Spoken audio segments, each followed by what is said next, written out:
Simple pero elegante ang setup ng civil wedding nitong Lunes sa Cagayan de Oro City sa Mindanao. Ang reception, all set na rin. May pagkain, photo booth with matching photo at video coverage pa. Pero sa araw ng kasal, katakatakang walang masyadong dumating na mga bisita. Wala na wedding na wala bisita. Ang tanging naiwan lang sa venue, si bride. Si groom kasi biglang nag-back out. Kunaw na lagi ko gantan nga ano nga. Ako po sa inyo na pinapunto yun. Karon kay butingog lagi siya. Si lalaki raw kasi, di umano. Ginayuma lang ni girl. Natauhan lang daw ang groom matapos itong sabuyan ng asin. Nabi ka sir, di ka mamawa, di pa ka mutingog. Ang wedding coordinators ng kontrobersyal na kasal, sina Arvil at Vanessa. Nitong March 8 lang daw nung nag-inquire sa kanya ang bride. Nagpakilala siya, Miss Shalene Lorraine Justin Laugo, isang civil engineer. Tapos yung tatay niya raw, NBI directors, bigla akong napabilib.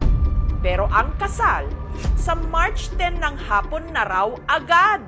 Ura-urada yung wedding kasi buntis daw siya. Since high profile sila, ayaw niya na ma-disappoint yung family nila. So, sa side ko as the wedding organizer, big break na rin to. Walang pagdadalawang isip. Sinabi ko, sige ma'am, gawin natin yan.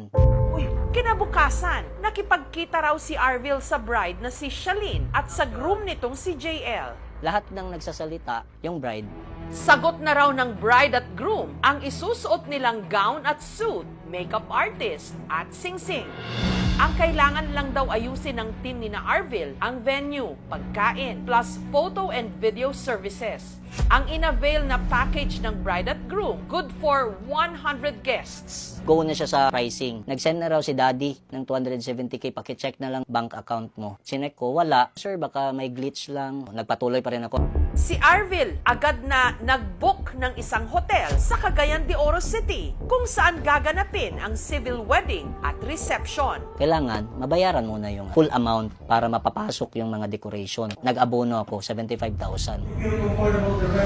Hanggang dumating na ang big day. 8 a.m., nagsidatingan na yung mga suppliers ko.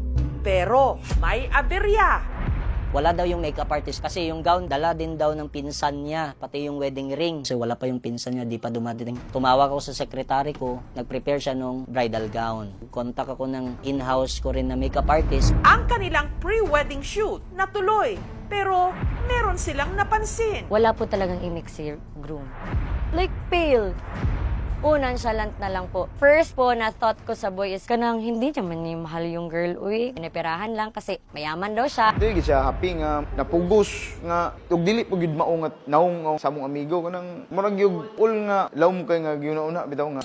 Ang wedding ceremony hindi raw nagsimula sa oras. Ang judge daw kasi na mag-o-officiate ng kasal, pati na ang mga pamilya at bisita ng bride, wala pa. Halos yung mga bisita na pumunta sa side ng groom pero sa side ng bride wala, ni isa. Nagtataka na sila, 6 p.m. na, wala pa rin nangyayari.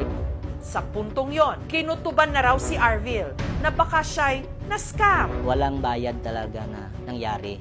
Ang ginagawa ko, pinipressure ko sila.